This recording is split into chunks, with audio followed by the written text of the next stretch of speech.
Good morning बच्चों, math की online class में आपका स्वागत है। आज हम प्रश्नावली 3.2 का हल करेंगे, जिसमें हमें एक बहुपद में दूसरे बहुपद का भाग देना है। भाग देते वक्त हमारे पास दो चीज होती है और दो चीज प्राप्त होती है, यानी जिस संख्या में हम भाग देते हैं वो संख्या भाज्य कहलाती है और जिस संख्या का भाग देते हैं वो भाजक कहलाती है। उसके बाद में हमें भागफल और शेषफल प्राप्त होते हैं। तो हम थोड़ी सी चर्चा कर लेते हैं कि बहुपद के अंदर एफ एक्स को भाज्य बोलते हैं, यानी इसमें भाग दिया जाएगा। जी एक्स को भाजक बोलते हैं, यानी जी एक्स का भाग दिया जाएगा। क्यू एक्स को भागफल बोलते हैं, वह आर एक्स को शेषफल बोलते हैं। हमें दिया गया है कि विभाजन एल्गोरिथम, यानी इसको विभाजित करना है, एफ एक्स को जी एक्स से विभाजित करना है। इसमें हमें पहली चीज ये ध्यान में रखनी होगी कि हमारे पास जो बहुपद दिए गए हैं वो सही क्रम में है या नहीं, और दूसरी बात उनकी जो घातांक है वो भी सही क्रम में है या नहीं। तो हमें इस प्रकार पहले इस चीज की जांच करनी है। यहाँ पे देखिए हमें दिया गया है F x 3x³ plus x square plus 2x plus 5 तथा जी एक्स दिया गया है 1 plus 2x plus x square. तो ये देखिए यहाँ पे घात 3 है, 2 है, 1 है और अचर पद है, यानी यह क्रम तो सही है। लेकिन यहाँ पे देखिए पहले अचर पद है, उसके बाद में अन्य संख्या है। तो इसे पहले कैसे लिखोगे आप? पहले इसको लिखना है, जो अधिकतम घात है उसको पहले, यानी एक्स स्क्वायर को पहले लिखेंगे और फिर लिखते हैं 2x और अंत में अचर पद। ये इसका सही क्रम होगा। सबसे बड़ी घात पहले, उसके बाद में छोटी घात और अंत में अचर पद। इसमें हम क्रम ही चेंज कर रहे हैं, तो इसमें चिन्ह चेंज हमें नहीं करना है, इस बात का हमें ध्यान रखना है। चलो अब हम विभाजित करते हैं। तो हम विभाजित करने का ये जो भाग का निशान है ये करेंगे।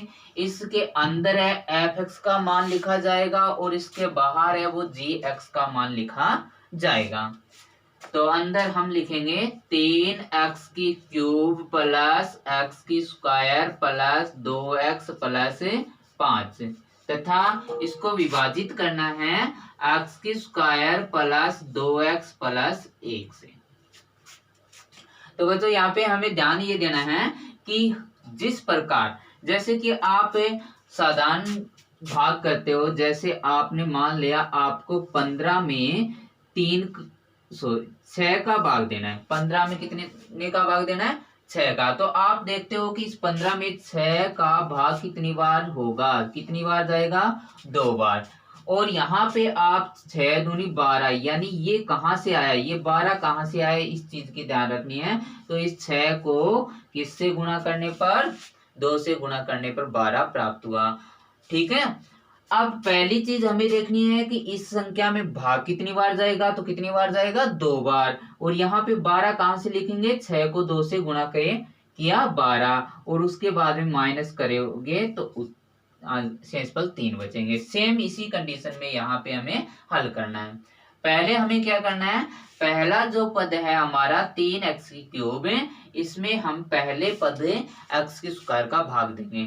तो यहाँ पे हम लिख लेते हैं ताकि हमें क्या हो कि इस चीज का हमें अनुमान रह जाए या हमें आसानी से पता लगे कि हाँ कि हम इसमें इस प्रकार भागे दे सकते हैं।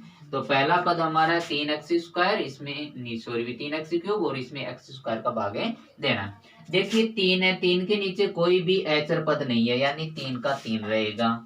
अब देखिए आपको पता है घातांक नियम के अनुसार यदि आधार समान हो, भाग हो, तो घात है वो घट जाती है। 3 में से 2 घटाएंगे तो 1 घात बचेगी। x की 1 घात को सीधा x से लिखेंगे। तो हमारा आंसर प्राप्त हुआ 3x। दोनों संख्याएं प्लस की है तो आंसर भी 3x है, वो प्लस का ही होगा। ठीक है। अब जैसे कि हमने उदाहरण लिया था उसी के अनुसार इस 3x को इन पदों से गुणा करना है और यहाँ पे लिखना है। तो पहले देखिए x की स्क्वायर को 3x से गुणा करोगे, x की स्क्वायर को 3x से गुणा करोगे तो आंसर होगा 3x की क्यूब। इस बात का हमेशा ध्यान रखना है कि पहला पद है वो पहले पद के बराबर ही प्राप्त होगा। आगे देखिए 2x को 3x से गुणा करना है, 2x गुणा 3x इक्वल टू 3 दूनी 6, x into X equal to X की स्क्वायर, यानी आंसर होगा 6x। दोनों पद प्लस के हैं तो यहाँ ये भी प्लस का ही होगा। एक को 3x से गुणा करोगे तो एक को 3x से गुणा करने पर 3x ही प्राप्त होगा। अब जो मान प्राप्त हुआ है इसको हमें घटाना है। घटाते हैं तो नीचे वाले बहुपद का या नीचे जो संख्या लिखी है उनके निशान हमें बदल देते हैं। जो प्लस है उसे माइनस कर देते हैं और जो माइनस है उसे प्लस कर देते हैं। अब देखिए ये दोनों इक्वल हैं, एक प्लस का एक माइनस का, तो ये कट हो गया। अब यहाँ देखिए इसको बोलेंगे 1x की स्क्वायर और ये 6x स्क्वायर है। 1x की स्क्वायर है वो प्लस का है और 6x की स्क्वायर है वो माइनस का है। तो इसमें बड़ी संख्या देखिए, यदि दोनों प्लस है तो प्लस होगा, दोनों माइनस है तभी प्लस होगा, लेकिन निशान है वो माइनस का रहेगा। लेकिन यदि एक संख्या प्लस और एक माइनस है तो हम क्या करते हैं, बड़ी संख्या देखते हैं। यदि बड़ी संख्या प्लस की है तो प्लस का आंसर होगा और छोटी संख्या प्लस की है तो माइनस का आंसर होगा। तो यहाँ पे देखिए बड़ी संख्या माइनस की है तो आंसर माइनस में होगा कितना, 5x की स्क्वायर। यहाँ पे भी देखिए 2x है वो प्लस का है, 3x है माइनस का। यहाँ पे संख्या बड़ी है माइनस की है तो माइनस 1x बचेगा प्लस 5। इसके नीचे कुछ ही नहीं है तो अपने निशान के साथ में सेम का सेम रहेगा। अब देखिए दोबारा पहली संख्या में पहली संख्या का ही भाग दोगे, माइनस एक्स की स्क्वायर में एक्स की स्क्वायर का भाग दोगे। तो यहाँ देखिए एक्स स्क्वायर से एक्स स्क्वायर कट, -5 आंसर है। तो हमें क्या करना है, हमारा उत्तर लिखना है यहाँ पे -5। अब वही तरीका हमें अपनाना है, इन सभी पदों को जो आंसर -5 है उससे गुणा करना है। तो एक्स स्क्वायर को -5 से गुणा किया तो मैंने बताया था पहला पद है वो पहले पद के समान ही प्राप्त होगा। इसी प्रकार 2x को -5 से गुणा करना है, 2x को गुणा करना है -5 से, तो 5 दूनी 10 x। अब ये संख्या प्लस ये माइनस तो आंसर होगा वो माइनस में होगा। तो यहाँ पे लिखोगे -10x।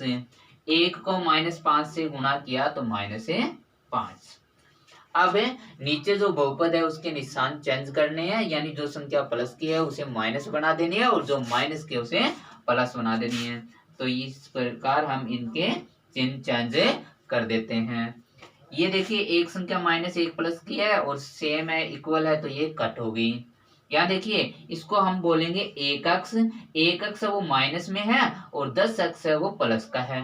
नीचे वाला निशान हमें देखना है। तो 10x यानी प्लस की संख्या बड़ी है, कितनी बड़ी है, 9 बड़ी है, तो 9x प्लस के प्राप्त होंगे। यहाँ पे देखिए 5 भी प्लस का है, ये 5 भी प्लस का है, दोनों यदि प्लस के हैं तो प्लस हो जाएंगे। 5 और 5 कितने होंगे, 10। अब यहाँ पे ध्यान दीजिए, यहाँ 9x और यहाँ पे x की स्क्वायर, यानी यहाँ पे छोटी घात है यहाँ पे बड़ी घात है। तो जिस प्रकार से छोटी संख्या में बड़ी संख्या का भाग नहीं जाता, उसी प्रकार छोटी घात में बड़ी घात का भाग नहीं जाता। जिस प्रकार हमने पहला क्वेश्चन किया सेम उसी प्रकार इस क्वेश्चन को हल करना है। लेकिन पहले क्वेश्चन के अंदर हमें क्या बताना था कि भागफल और शेषफल बताना था, लेकिन इस क्वेश्चन के अंदर हमें क्या करना है, पहला गुणनखंड है वो दूसरे बहुपद का गुणनखंड है या नहीं, यानी ये जो पहला बहुपद है इस दूसरे बहुपद का गुणनखंड है या नहीं, ये चीज बताने के लिए हमें इस ft, क्योंकि यह t के पदों में है तो इसको भाज्य मानेंगे और इसको भाजक मानेंगे, तो इस भाज्य में इस भाजक का भाग देंगे। ठीक है, तो शेषफल वो क्या होना चाहिए, 0। यदि शेषफल 0 है तो यह गुणनखंड होगा, अन्यथा नहीं होगा। तो देखिए हम वही प्रक्रिया अपनाते हैं। यहाँ पे हम लिखेंगे 2t की घात 4 प्लस 3t की घात 3 माइनस 2t की स्क्वायर माइनस 9t और माइनस का 12 और भाजक है हमारा t की स्क्वायर माइनस 3। पहले पद में हम ये पहले पद का भाग देना है, यानी 2t की स्क्वायर घात 4 में 2t की घात 4 में t की स्क्वायर का भाग देना है। अब देखिए 2 का रहेगा 2 क्योंकि ऐसा पद अकेला 2 है। यहाँ पे आधार समान है, भाग है तो घाते घट जाएगी। 4 में से 2 घटाओगे तो t की क्या होगी, स्क्वायर होगी। तो हमारा आंसर होगा 2t की स्क्वायर। इसे हम यहाँ पे लिखेंगे 2t की स्क्वायर। अब इन दोनों पदों को 2t की स्क्वायर से गुणा करना है और यहाँ पे लिखना है। पहले पद को यानी t की स्क्वायर को 2t की स्क्वायर से गुणा करोगे तो पहला पद है वो सेम का सेम प्राप्त होगा, हमेशा ध्यान रखना है। अब देखिए -3 को 2t की स्क्वायर से गुणा करोगे तो 3 दूनी 6t की स्क्वायर। यह संख्या माइनस है, यह प्लस है, तो आंसर है वह माइनस में आएगा। आंसर कितना हुआ, माइनस का 6t की स्क्वायर। तो यहाँ पे हमें ध्यान रखना है जितनी घात है उसी घात के नीचे इस मान को रखना है। तो माइनस का 6t की स्क्वायर यहाँ पे रखोगे, न कि इसके नीचे, इसे खाली छोड़े दोगे। अब यहाँ पे हमें निशान चेंज करने हैं, जो प्लस है उसे माइनस बना देना है और माइनस है उसे प्लस बना देना है। ये दोनों इक्वल है, एक प्लस है एक माइनस है तो कट। इसके नीचे कुछ भी मान नहीं है तो हम इसे यहाँ लिखेंगे सेम का सेम।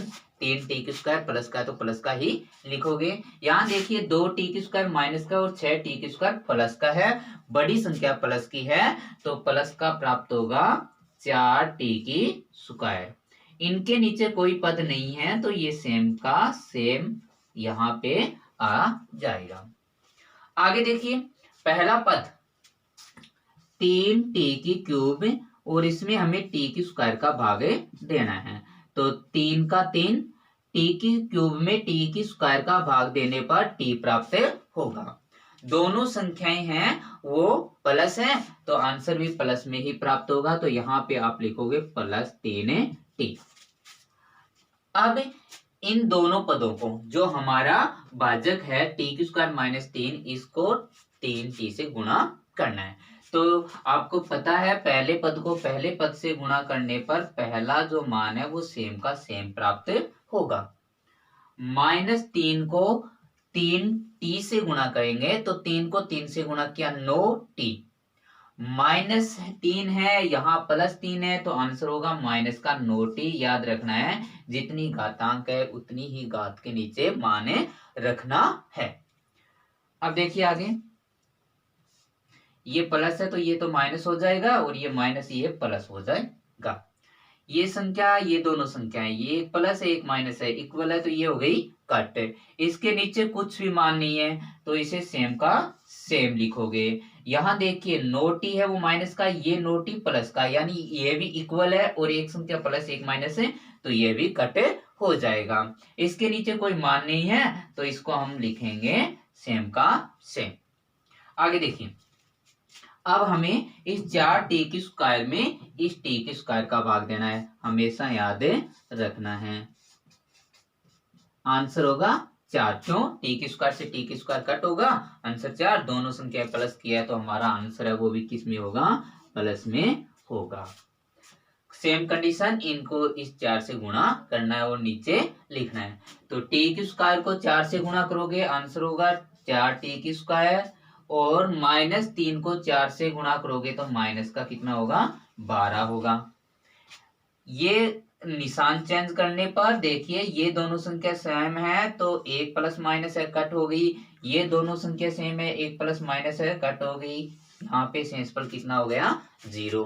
और आपको पता है शुरुआत में ही आपको बताया गया है यदि पहले बहुपद का दूसरे बहुपद में भाग देने पर यदि शेषफल 0 प्राप्त हो तो वह उसका गुणनखंड होगा। इसका मतलब हुआ कि ये जो t की स्क्वायर -3 है ये इस बहुपद का एक गुणनखंड है।